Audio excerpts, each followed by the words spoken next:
UCF basketball got off to a historic start this season, but they tripped up a little. What's left to do, and can they do it?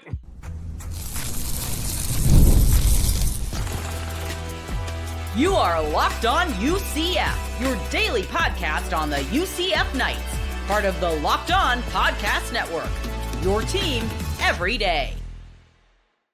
Welcome on in to Locked On UCF, your daily UCF podcast. I'm your host, Mike G. Thank you so much for making us your first listen of every day and for making Locked On the #1 podcast network out there. Turn us up, turn us on, we'll turn it out. I'm here with my good friend Andrew Gluchov, senior writer at UCFKnightZone.com to talk a little UCF sports. On today's show, we're talking basketball because you know what, Andrew? Sports. They deserve a whole episode. They deserve a whole episode. And so no football talk, only basketball. As a matter of fact, the most football you're going to get on this is John Rice Plumlee behind me here in the Wolverine picture. That's it. That's all you get. That Wolverine picture never goes out of style, man. That takes me back. We're talking UCF basketball. Johnny Dawkins and his squad. Today's show is brought to you by our title sponsor, TurboTax, Intuit TurboTax. Take taxes off your plate and get back to your life. Visit TurboTax.com/local to book your appointment today. We love TurboTax for sponsoring this segment. We love UCF basketball for providing us some relief from the mayhem. As I mentioned at the top of the segment, they got off to a historic start in the non-conference, and then they opened conference play with a historic win versus a team that they lost to 3 times last year. Andrew, they beat Kansas. Then they lose to Oklahoma State. Then they beat Cincinnati and Kansas State. Then they lose to Arizona and Iowa State. Now, we talked about, you and I had a conversation about this 6-game stretch that would start at Arizona. But before and we're going to talk about that in the second segment, but talk to me about UCF basketball to this point, right? I mean, in comparing how they started last year and how they started this year, this is undoubtedly a better start to the season than they had last year. However, it was around this time that we started to maybe see some cracks in the armor, and Johnny Dawkins has to avoid that midseason slide, is what I'm going to call it, this year. But so far, so good. I think for them, they showed a lot of grit versus Arizona. I don't like to blame the refs, but the refs were awful. They were terrible. They were so bad in that game. And then no excuse for what happened after that. Right? They completely laid an egg versus Iowa State. How do you grade UCF basketball to this point so far in the season? Give me a letter grade, man. A-, A+, B-, B+, C. What are the UCF Knights on the report card? I've got 2 grades. One is based on expectations and one is based on results. I like that. Expectations is a solid A. I was not expecting them to do what they've done so far. They have. I am pleasantly surprised. From a results standpoint, I would go with A-. You take away that Iowa State game where just anything and everything went wrong. There's the rest of the product there is for by and large pretty good. I mean, Oklahoma State, that was a tough pill to swallow, but they were undefeated at home. This was a tough team to play. In Stillwater. And then you have, of course, Arizona. And we know that game should have gone the other way. There was a lot of stripe malarkey going on. Yeah, a lot of tomfoolery. Yeah, so I kind of mulligan that one a little bit. You're also dealing with the #1 team in the country. Sure. They didn't embarrass themselves by any stretch of the imagination. They got within 2, things kind of started falling apart. They hung around, they fought for 40 minutes, they never gave up. And then you had Iowa State, which was just a complete disaster. So, you're bound to have a bad game somewhere. And so I give them the benefit of the doubt that they're going to get that out of the way. It was on the road. You can argue it between them and Houston, which one is going to be the hardest road game of the year. Sure. And you pick up, dust yourself off, and move on. You got Colorado this weekend. It's a must win, isn't it?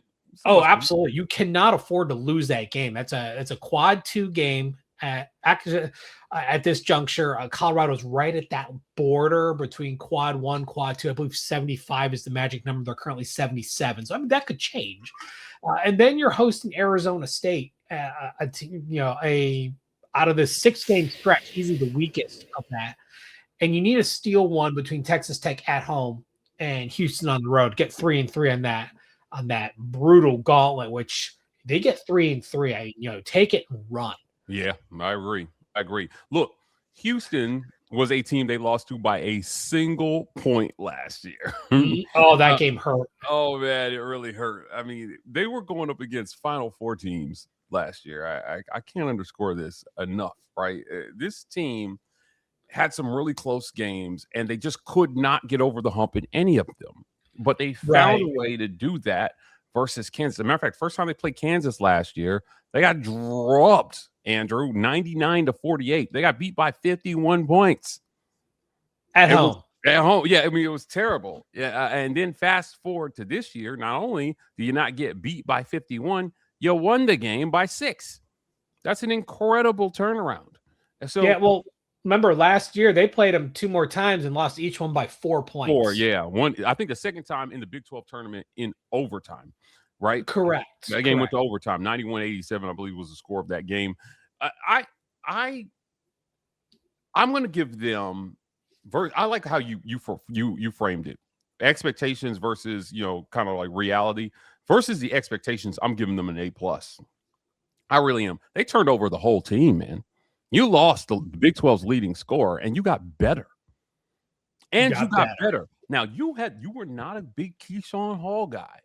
And, nope, still not. As far as and that's not about his talent, though. That's about him as a team, him as a team guy.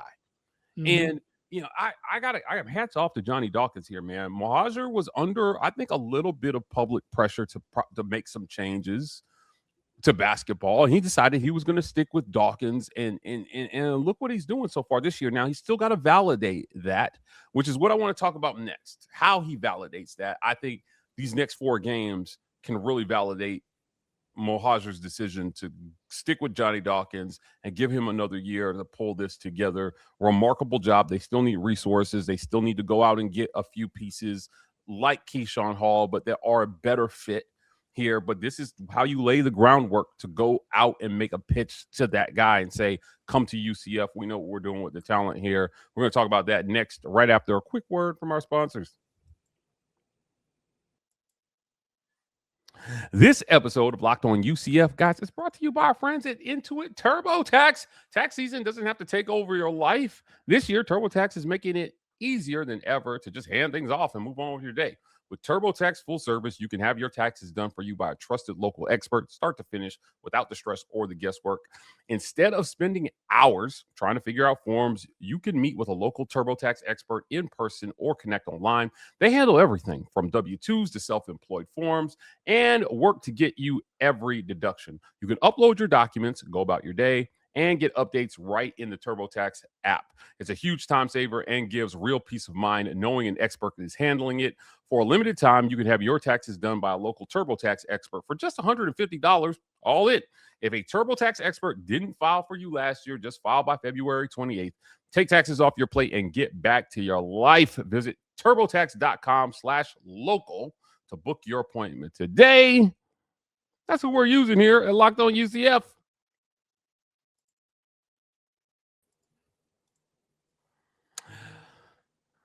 Taxes are going to be due.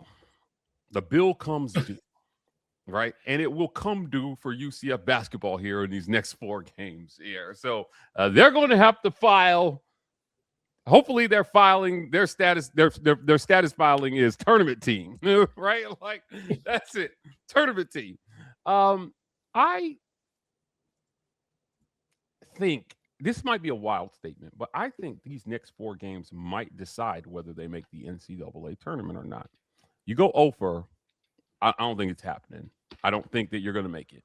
I don't think you can avoid a 6-game slide similar to the 7-game slide that they had last year around about this same time. On Tuesday, January 28th, 2025, they lost to Kansas by 4 points. And then they lost to BYU by 6 points. And then they lost to Cincinnati by 10 points. And then they lost to Baylor by 15 points. And then they lost to Iowa State by 11 points. 12 points. And then they lost to Colorado by 13 points. And by the time they got a win versus Utah, that was it. It was over. They turned in 3 more losses before the end of the season. And man, they lost 10 of their last 14 games. Andrew, you cannot do that this year. Obviously, they were a 17-win team by the end of it. I think you got to be a 22-win team if you want to make the tournament this year. So you can get back on track with a win versus Colorado next. And then you got to go on, like you mentioned, beat Arizona State and find a way to split Texas Tech and Houston, a team, again, as I mentioned, you lost by only 1 point last year. This is a better team. Talk to me, man, about how you think they will fare in these next 4 games. Well, look at last year. The difference in the non-conference, there was one extra loss last year. It was a triple overtime loss against LSU where they just ran out of gas.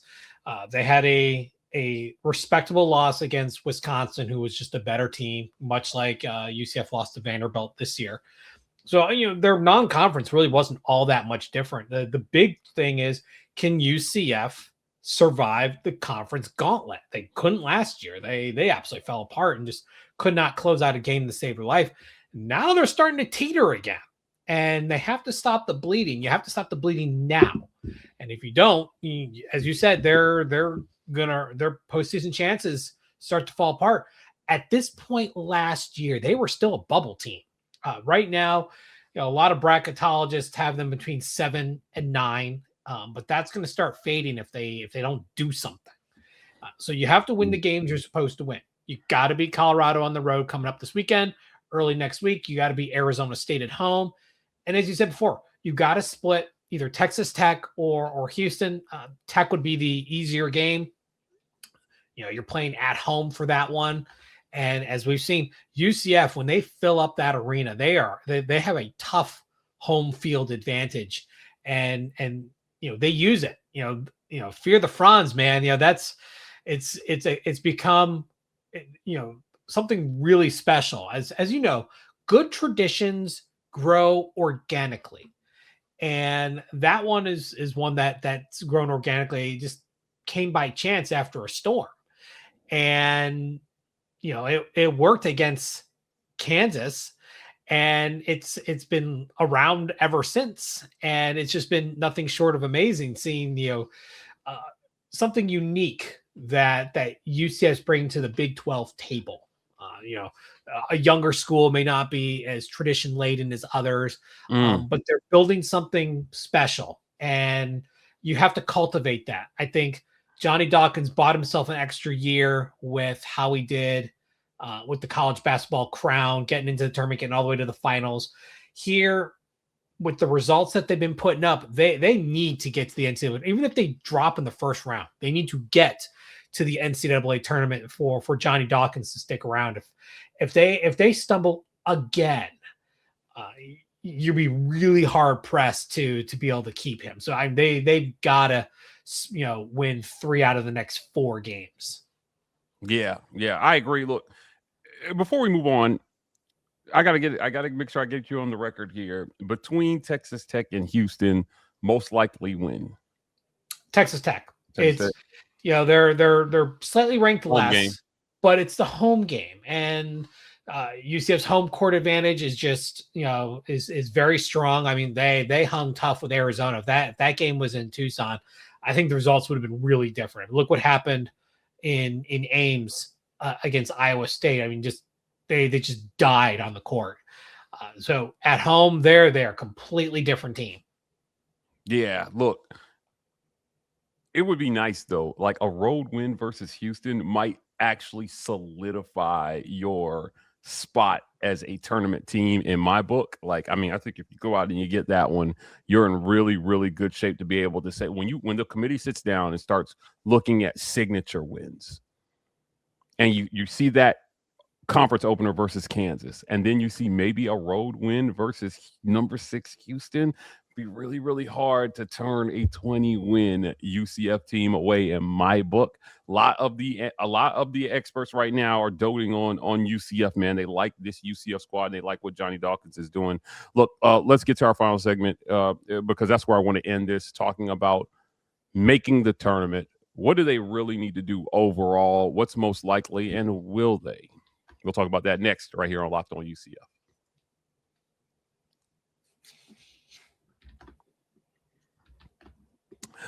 Making the tournament is the goal.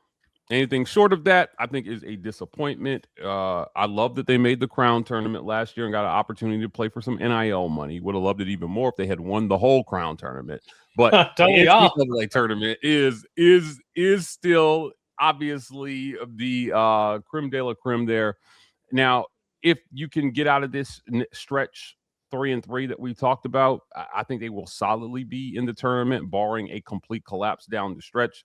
After Houston, there is one currently ranked team left on their schedule, and that is BYU. So this year, I believe they only play BYU once, and you are at BYU. So another opportunity for a solid quad one win there. The rest are teams that, I'm sure there'll be some losses mixed in there, but they should fare well versus Cincinnati, West Virginia, TCU, Utah, Baylor, Oklahoma State, West Virginia. Again, well, I like the Knights in most of those games. Look at last year and where they ended up. They ended up in the Crown. They missed out. They were 4-11 in quad one games. They were 5-6 in quad two games. That's not going to fly. Right now, they're 2-4 in quad one, 3-0 in quad two, which is where you want to be. Mm-hmm. You look at the rest of the schedule, and we've talked about the 4 coming up. Texas Tech, Houston are quad one games. Colorado, Arizona State are not quad one games. But outside of you talked about BYU, there's only one team currently in the top 50 RPI left in the schedule, and that's the home tilt against TCU mid-February. So you have Cincinnati on the road. That's going to be a tough one, with everything going on. Fair enough. If Mustafa Cham has another game like he did against UCF the first time around, it's going to be a long afternoon. But the truth is, every one of those games after the Houston game, with maybe the exception of BYU, is a very winnable game that UCF should win. They have the higher net rating. They've had an outstanding season. And if you look at it, after Houston, they only have, 4 home, 4 road games. So you and one of those being BYU. So you can almost chalk that one as a loss and just kind of throw it away. But you got 4 home games against winnable opponents and 3 road games against very winnable opponents to help bolster that resume. If they can stay undefeated in quad 2 games, or even one loss, that would go a long way. As we know, they're currently 14-4. That means they're definitely going to hit the 20 win mark. 5-6 losses.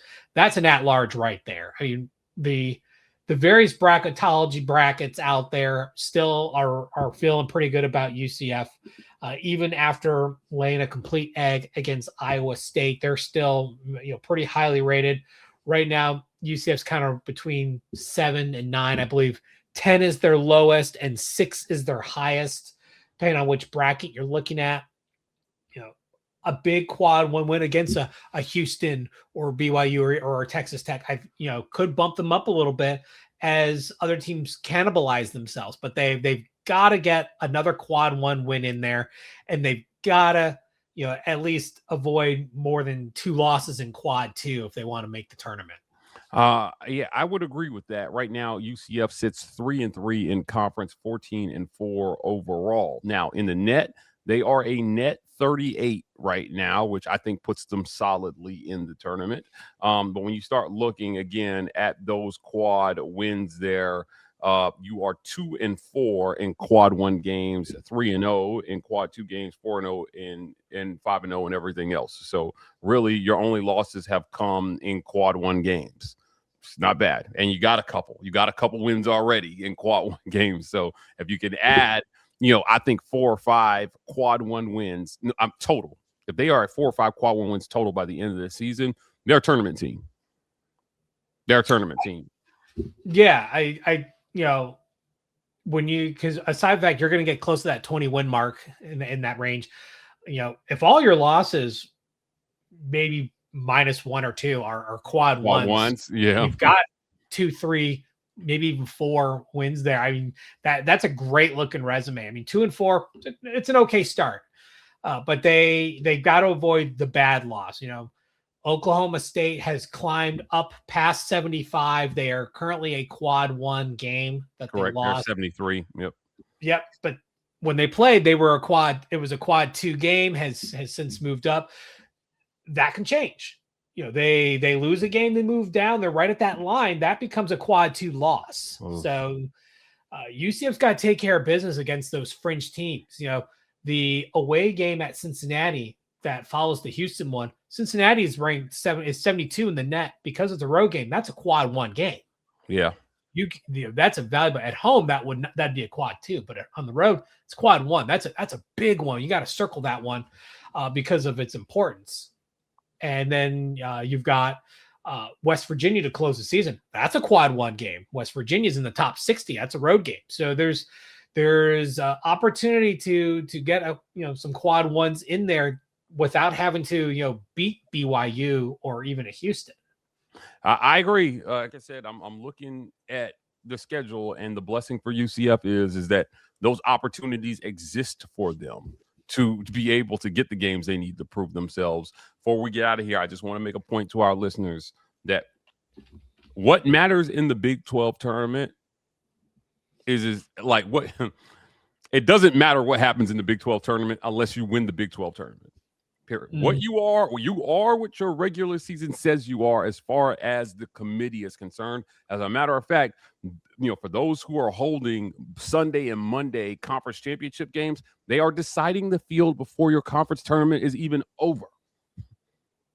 For the most part. And the only thing in it is that a team wins that they didn't already have in the field. So you've got to get this done in the regular season. We've seen teams go on epic runs through their conference tournament. They have been on the bubble and then find out they didn't make the tournament. So nothing they did in their conference tournament mattered. Most famously, a few years ago, Texas A&M, one of the most epic runs we've ever seen at the end of the season in their conference tournament. Made it all the way to the conference title game, and they didn't make it in. And we're like, what? How did that happen? The system is flawed. And the way to avoid being a victim of the flawed system is to keep care of business in the regular season. That's where UCF has to be. Whether they do it or not, we'll see. Either way, we're going to be here to talk about it. Myself, Andrew Gluchov, senior writer at UCFKnightZone.com. I want to thank you for joining me on today's show. Thank you guys so much for making Locked On UCF your first listen of every single day, and for making Locked On the #1 podcast network in the world. We'll be back at you guys tomorrow with even more Locked On UCF. Go Knights. Charge on.